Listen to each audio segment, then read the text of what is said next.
తుమ్మల నాగేశ్వరరావు గారు బాగా హుషారైన మనిషి, కానీ ఇంత హుషారని నేను అనుకోలే. ఒక ఊరిలో చాలా తొందరపడేటువంటి చుట్టం వచ్చిందంట. ఆ చుట్టము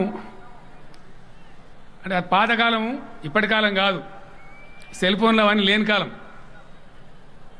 పోతానే తొందరగా పోతా అంటే ఇంట్లో పెద్దమ్మ చాలా దూరం పోవాలి బిడ్డ, ఒక ఆమె దూరం పోవాలి, మరి అన్నం తయారు కాలేదు, రాత్రి కొద్దిగా సలన్నం ఉన్నది తినిపో బిడ్డ అన్నదట. అట్లేం లేదులే పెద్దమ్మ, రాత్రి సలన్నం తింటా ఉడుకన్నం అయ్యేదాకా ఉంటానన్నాడు. నాగేశ్వరరావు గారు ముందుగానే నాకు ఇక్కడికి ఇస్తే చాలు సార్ అన్నాడు. ఇప్పుడు అక్కడ మాదిరిపురం గుట్టకాడ కూర్చోబెట్టి వాళ్ళని తీసుకొచ్చి ప్రజలను మరి వీళ్ళ సంగతి ఏందో చెప్పంటాడు. ఇంత హుషారని అనుకోలే నేను. మంచి, చాలా సంతోషం.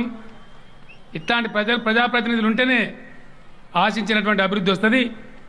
మీ అదృష్టం, మీకు మంచి నాయకుడు, సీనియారిటీ ఉన్న నాయకుడు, చిత్తశుద్ధి ఉండి నిబద్ధతతోని పనిచేయించే నాయకుడు మీరు ఎన్నుకోవటం, వరదగా మీరు ఆయన ఎన్నుకోవటం, ఇలా కృష్ణానీల వరద ఆయన బారించడం అనేది చాలా సంతోషంగా ఉందని చెప్పి నేను మనవి చేస్తా ఉన్నా.